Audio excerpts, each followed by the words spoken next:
Brad here, you know the deal. These are the 10 best games of the year, objectively. This is not my opinion, this is the objective fact. Buckle up.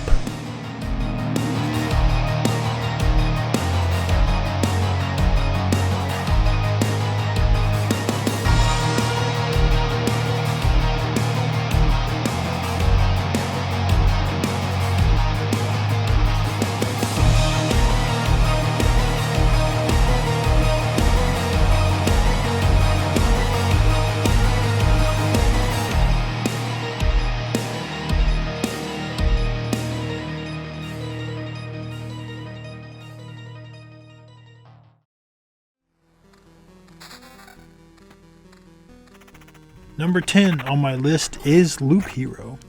And man, what a weird, unique game this is. Don't let anyone call this an idle game. This is a very busy game that you have to pay a lot of attention to.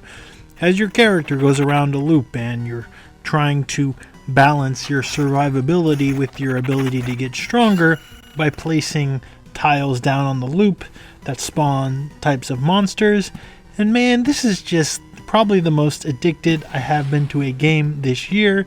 It's just so cool to see how different combinations of cards or tiles or whatever you want to call them create different effects.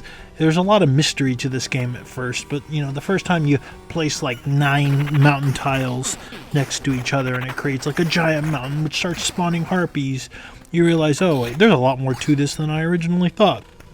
And it's just one of those games that I loved experimenting with, but also loved, like, you know, going online and looking up info and trying to optimize and iterate and make the best like characters I could. And I just really love when a game has a lot to like sink, you know, my teeth into, both in and out of the game. And Loop Hero was that game for me this year.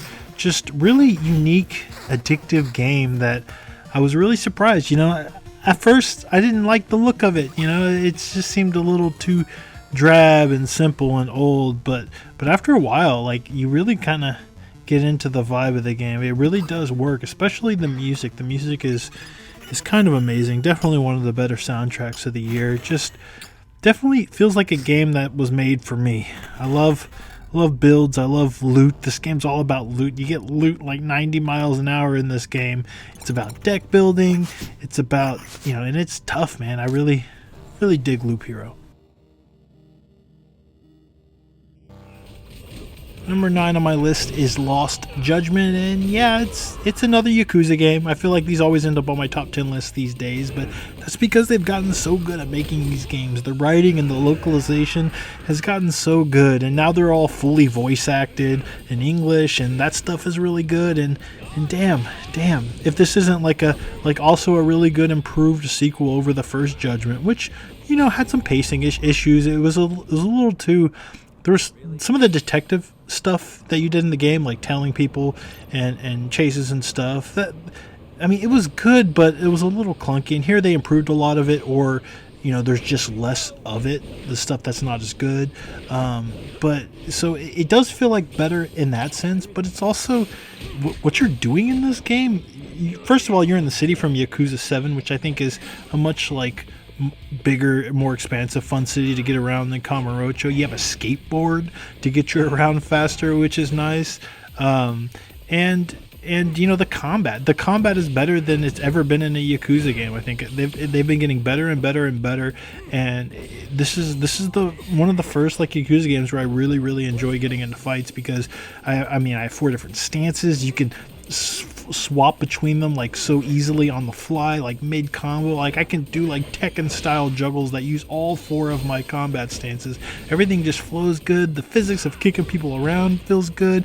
Just such a joy to fight people in these games. And then, you know, you have the school stories twist on this one, where you're going undercover as like a club counselor and all these different school clubs, and every single club has like a different mini game tied to it, and you're like the skateboarding club and the motorcycle racing club and the robotics club, and they all have mini games. And I think probably my favorite of all of those was the boxing mini game, which was basically like a fully featured boxing game in the middle of this Yakuza game, and it felt so fun to like do the boxing, and then you have a boxing fighting style outside of it, which is kind of like the boxing but not as deep, but still has a lot of the same stuff. I really like this game. It's a good Yakuza game. It's a good one of those. The story gets crazy and weird like any of these games, but it ends like in a pretty like fantastic, crazy way like all of these games do. It's just, you know what this is if you've played a Yakuza game, and it's a good one of those. And I think people should just try it. A lot of people are like, oh, well, I never played that first Judgment. I should play that. And yeah, maybe you should, but you could probably just skip to this one too. I mean, it's good. It's one of the better Yakuza games out there. And, the regular Yakuza series going forward is going to be all turn-based combat like Yakuza 7, the RPG game. So if you want Yakuza action, this is where you get it from, and it's good. So pick it up and, join a school club. It's fun. Alright, I'm doing it. Number 8 is where I'm putting Metroid Dread. A Metroid game that I really like. It made my top 10 list, and I put out a whole other video of 15 more games that I liked, so it being here on my top 10 means, yes, I do think it is a very good game. Now, why is it good? Because it's a Metroid game, and Metroid games are good, and this is not a bad Metroid game at all. It's a good Metroid game. It's not my favorite Metroid game, but, it's got some issues. But let me tell you about what's good about it first. It controls really well. It's fast. It's fluid. You're, like, sliding under shit. You're countering dudes. You're doing it in the midair as you're running towards them. It feels good to play this game. The set of mechanics controlling Samus is good. It's refined over Samus Returns. I like playing the game. I also just like doing Metroid-y stuff, like uncovering secrets. I mean, secrets and finding power-ups is what Metroid's all about, and they do it really good here. Some of the Shine Spark puzzles that you're doing when you're trying to 100% the game are like really great and challenging and fun, and I like how my legacy skill from doing it in previous Metroids kind of carried over here, and I didn't have to, some people struggled with them and were kind of looking them up and trying over and over again to figure them out. And here, I feel like I was like, man, this game's made for me. I know how to do this shit and it's great. Why is it not higher on my list? Besides the fact that it's made by Mercury Steam, who I passionately hate. But, because they ruined Castlevania. But we're not here to talk about that. Truth is, I think some of the ways that Metroid really stands out for me is kind of lacking here. Like, I love Metroid. Like, I love the atmosphere. I love the distinct environments and the map design and the way it interconnects. And I love the music.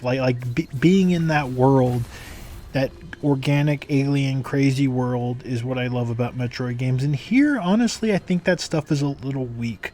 The areas are kind of samey, especially because the Emmy zones are all the same in terms of the look, but the way the map interconnects, there's a lot of like teleporters kind of pushing you to the next area when you can't really backtrack or backtracking. When you do try to backtrack, I feel like the game is fighting with you, and I'm the kind of guy who gets a power up. I want to explore the entire map to find out every nook and cranny that I can get to with that new power up, and the game kind of fights you for it, and it's saying, hey, just go through this teleporter, keep going forward, come get back and get all that shit later. But I don't like playing that way, and my God, getting around that world when you are exploring kind of sucks because the loading takes forever, and you're always going through these teleporters, and it's such an artificial way to connect the areas, and I was kind of bummed out by that, and I didn't think the game was very atmospheric. I didn't really like the music, and that's stuff that for me is exceptional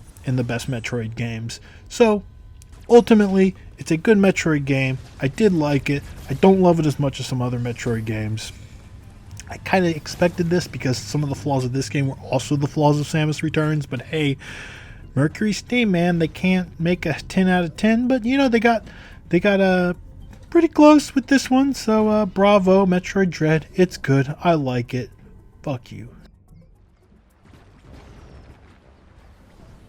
Number 7 on my list is Psychonauts 2. And like my number 8, I feel like I'm going to spend a lot of this time explaining why it's not higher on my list, which is weird and rude because it is a game I really enjoy. I love the first game, and a lot of what makes this game great is the stuff that made the first game great, right? Like the writing is great, the humor is great, the characters are cool and unique, and Raz, yet again, proving to be one of the best all-time video game protagonists. I absolutely love Raz, and his family's in this game, which is cool. You know, all of those family members are great, and it's just a game filled with a lot of great, memorable characters. And you know, they did make a lot of improvements over the first one. There's a lot more to the combat and the platforming. I still say it's kind of rough around the edges. It's kind of janky in a lot of ways. You know, this doesn't really play like a polished Mario game. You're gonna miss a lot of jumps just because that stuff's just a little janky, honestly. And the combat, there's a lot to it, but it still doesn't like feel amazing. It's just not what I think Double Fine is good at.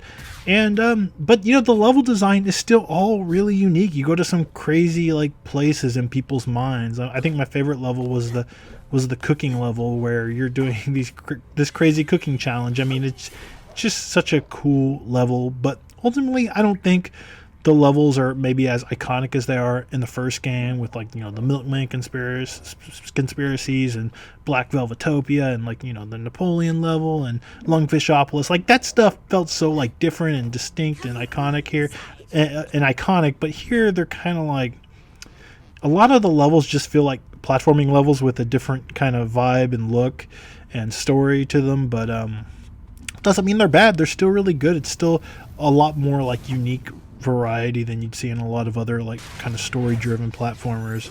So I don't want to knock it for that. I think the reason ultimately the level design stands out in this game is because they did a lot of work to the level design outside of people's minds. The actual world where you're going to you're exploring, you know, the Psychonaut space and the weird campgrounds outside where your family's staying. Like, it's really fun to like collect everything out in those worlds outside of just, you know, collecting everything in the mines, which, you know, this was a game I did 100%. You know, I collected everything. It's a really cool game to just get everything in, because, you know, it's just, the world's a joy, and they track all that stuff really well.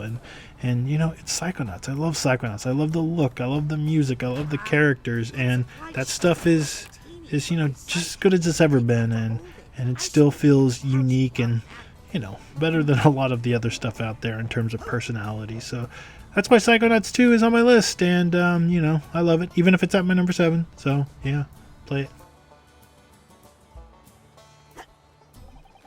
Number 6 on my list is The Great Ace Attorney Chronicles, which technically counts as a new game, because while these are older games, this remaster of these two, you know, Ace Attorney games that take place in the distant past are actually, you know, released in the West for the first time. So they are technically new games, and I'm so glad I picked these up. I almost didn't, because I haven't played Ace Attorney in a very long time, since the first two games actually, and I didn't even finish the second game. But I'm instantly reminded why I loved what I played of those games back then, and probably ultimately why I put them down. But I think these kind of like stand out to me. I don't know if these games are like some of the better Ace Attorney games, but man, they made me wish I didn't skip so many of these games, because they're really, really good. Just the writing and the charm and the humor and the characters are so good in this. This game has such crazy zany characters with like incredible like animations of them doing such goofy shit, but it has such a huge ensemble cast that you just grow to love. Like, even the characters that are super annoying at first, by the end of these games you just love these dudes. And this game does this thing where they have like the jury in this one. I don't remember a jury from previous Ace Attorney games, but you'll have characters and witnesses and from previous trials, they'll show up as jurors in later trials, and it's such a insane, silly thing to happen. But when you see them, you're just laughing your ass off. It's such a well written, it's so good. They're so good at making these games now, and man. The reason I probably stopped playing them back in the day, though, is because they were long and drawn out. And sometimes things can take so long to get to the point where it'll start to feel like kind of tedious. Like, you know where the trial's going. You know the twists, you can kind of see them coming. Some you can't. but some you can, and you're like, oh, just get there. Like, I played these games are so long. Like, I'm not kidding. Like, I spent probably 60, 70 hours playing through these two games, but maybe longer actually.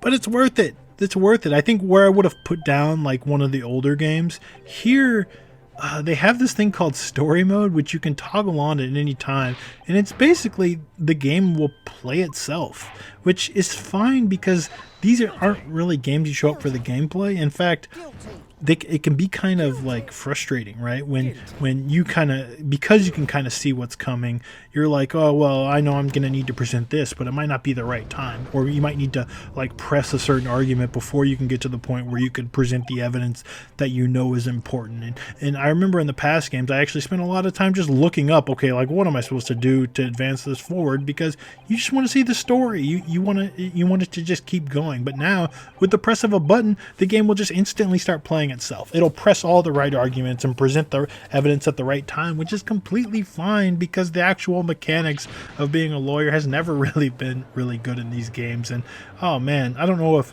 previous games in the series had this story mode toggle, but if they did, I might actually go back and play some of them because these Ace Attorney games, they're fucking magical. Like, absolutely absorbed into these stories when I play them, and it really is just some of the best characters and best story and best writing of the year.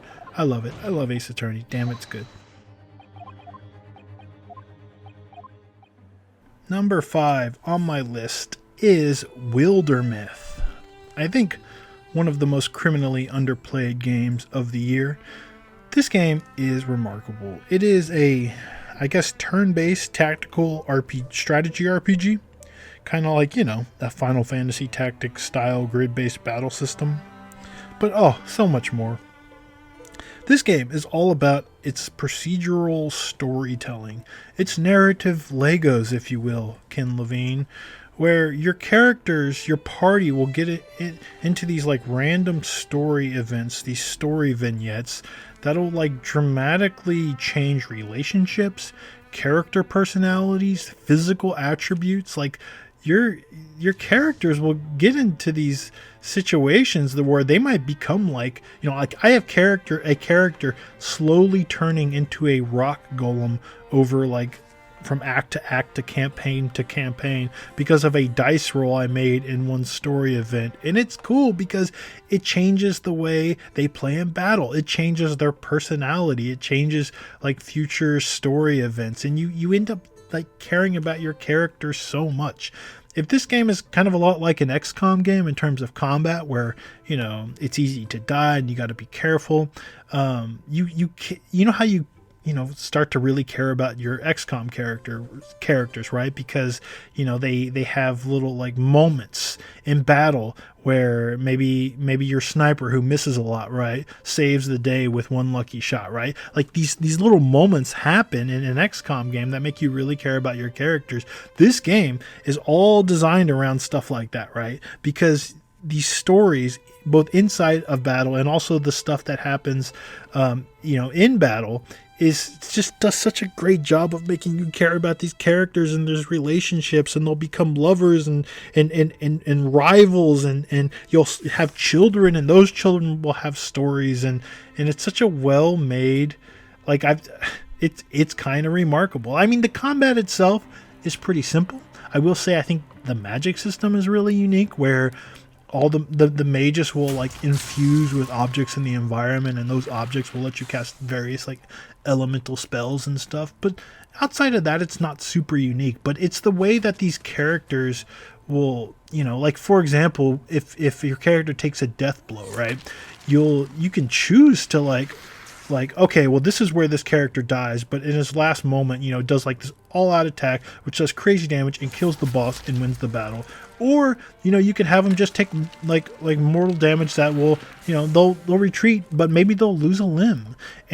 But it doesn't end there. Their story might evolve to where like, all of a sudden they get some like crazy prosthetic, and you see these changes that these characters go through, like reflected on the way they look and their personalities and their future stories and relationships. And I don't know if any of this makes sense. All I can say is that the writing is really good. These story vignettes are pretty amazing. The choices you make, the dice rolls, like this shit will stick with you and you'll care about these characters. And there's multiple story campaigns you can do in this. And previous characters who have aged and grown old and were started out as farmers but are now like folk heroes and legends, they'll show up in future campaigns and you can like recruit them, and they're like these old characters that you had that you loved, and now they're like, you know, heroes to these new younger people that you're campaigning with. And it's just, man, if you like D&D, if you like turn-based tactics games, if you just like procedural like storytelling done well, you got to try Wildermyth, man. I feel so bad that more people didn't play it because it really is one of the best games of the year. Number 4 on my list, and my favorite Metroidvania of 2021, is Astalon Tears of the Earth. Get fucked, Metroid Dread. Just kidding, I like Metroid.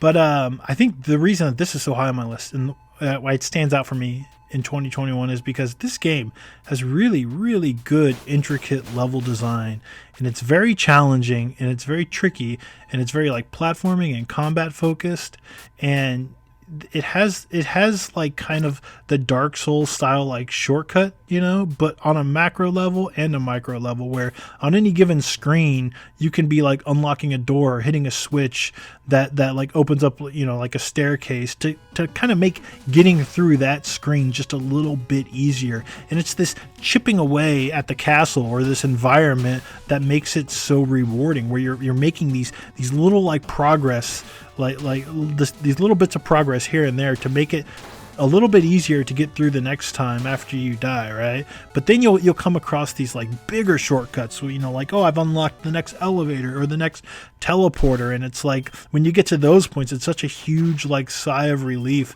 because now you don't have to do that whole previous section over again. And this can be a really tricky, challenging game because there's not a lot of healing items, and you know, save points aren't really save points, so you need to unlock these shortcuts, and you got to be careful, because every little bit, the little damage you take, the little hits you take from combat, like that stuff adds up, and if you're playing sloppy, you're not going to make it to where you need to go. So you got to play careful, you got to be safe, you got to unlock these shortcuts, and that's very rewarding for me.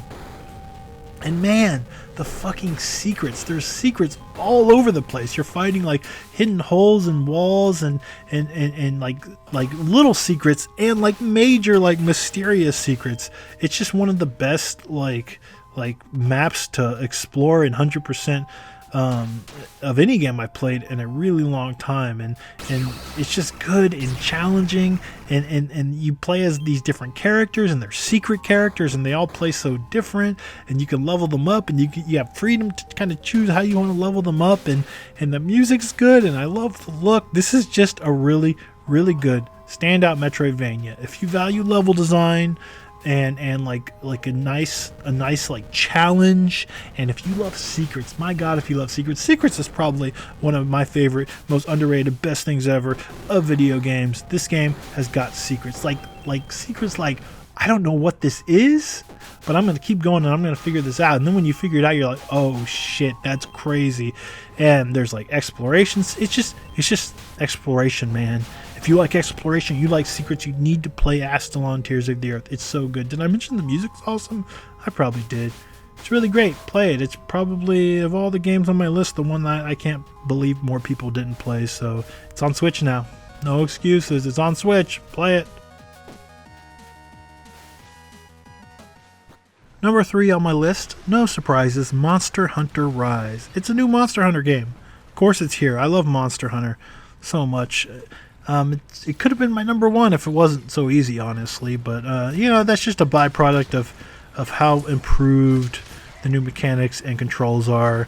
I guess the monsters don't quite keep up with the player, but man, you're fucking Spider-Man now. The wire bug just revolutionizes Monster Hunter, because you can get up and around, and you have so many movement options, and you're so quick that they've had to, completely redesign these maps and rethink these maps, and no more is it like just kind of pathways and, cool stuff to look at. as you're traveling those paths, the whole maps are open now. You can get up and over everything.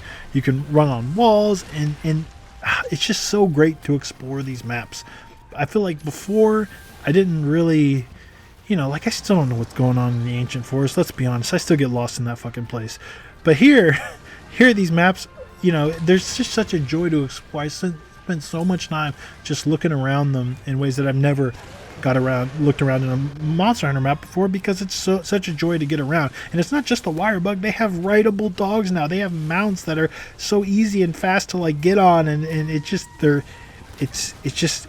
great. No longer when a monster runs off is it like, oh god, a slog to chase after him. You just whistle for your Palamoon, man, you catch up to him in no time. He doesn't even get to that next area because you stop him on the way. It's so good. Monster Hunter Rise, it's the first time I played both the Greatsword and the Gunlance, and my god, I fell in love with those weapons. They're so good here.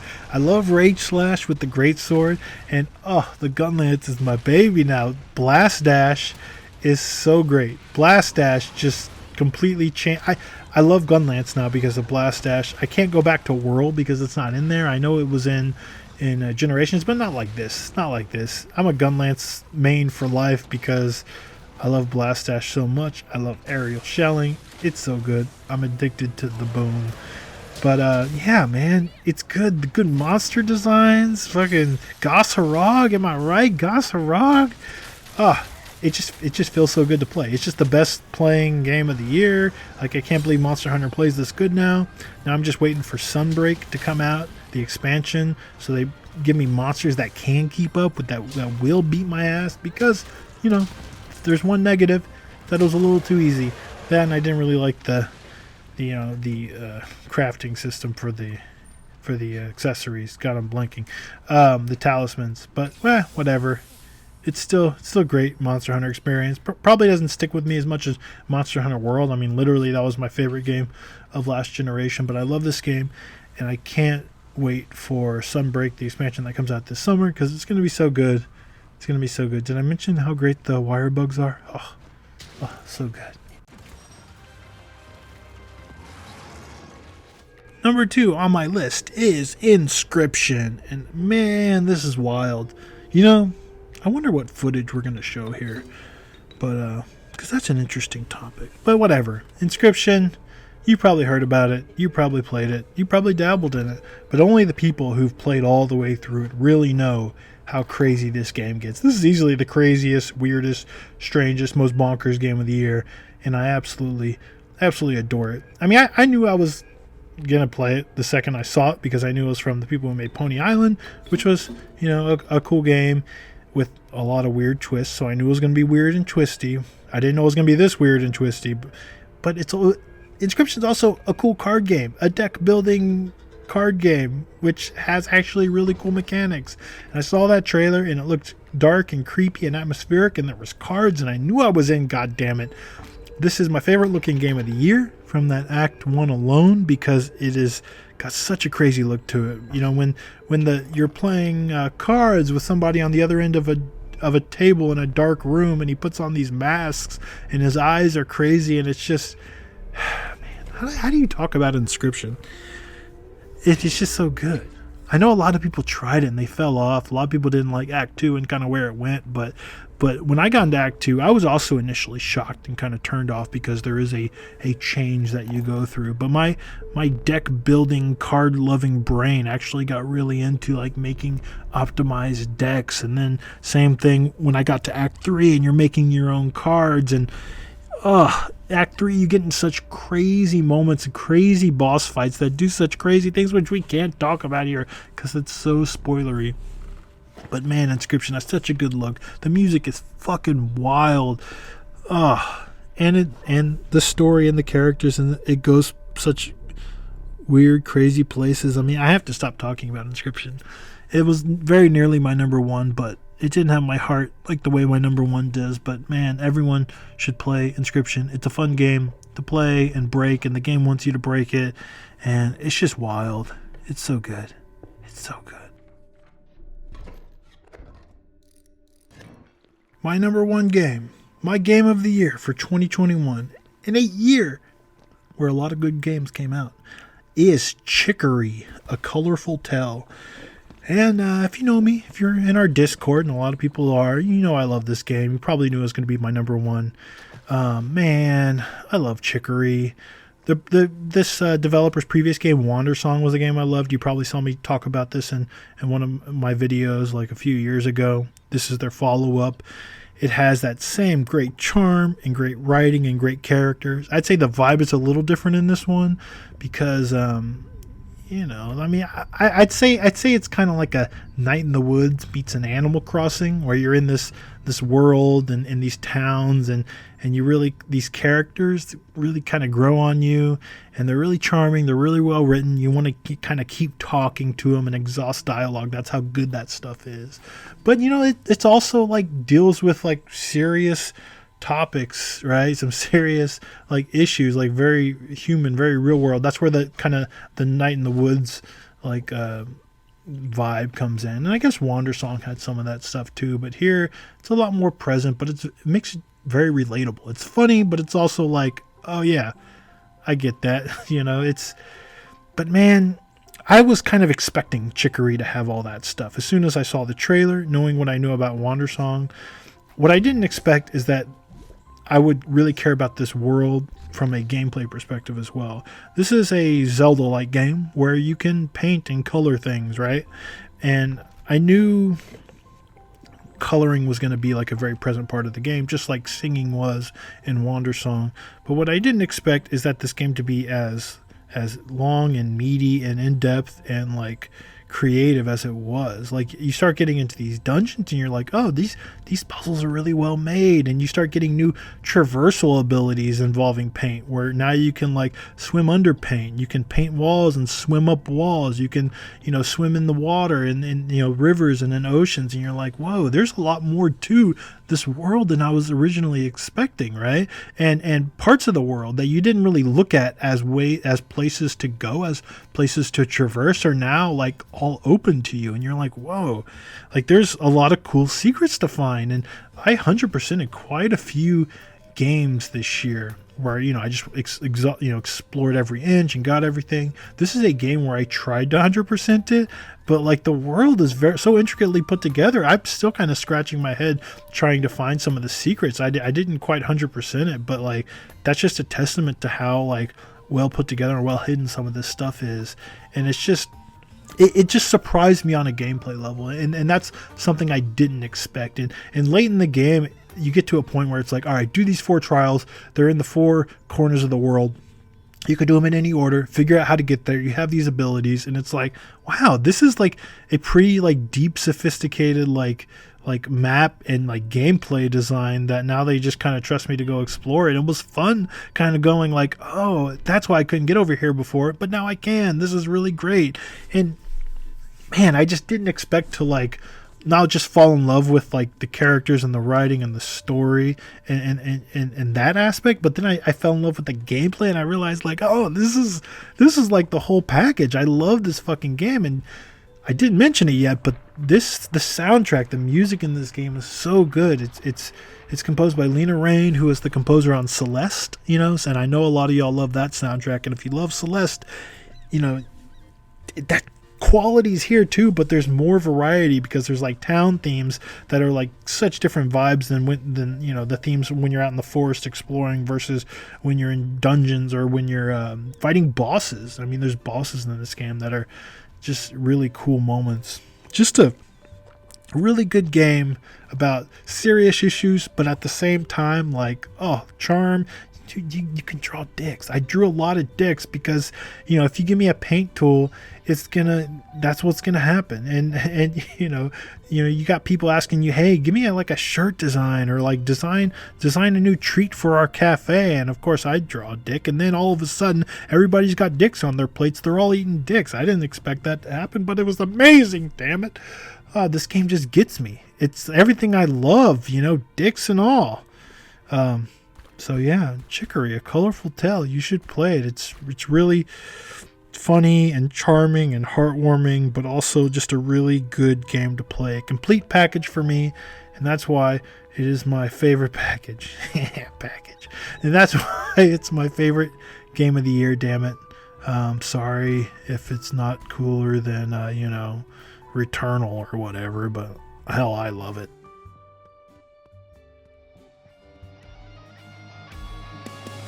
That's it. We finished. The list is done.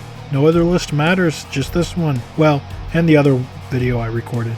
My 15 most overlooked games of last year. Those are all different games. They don't overlap with these, so watch that video if you haven't, because it's cool too. Bye.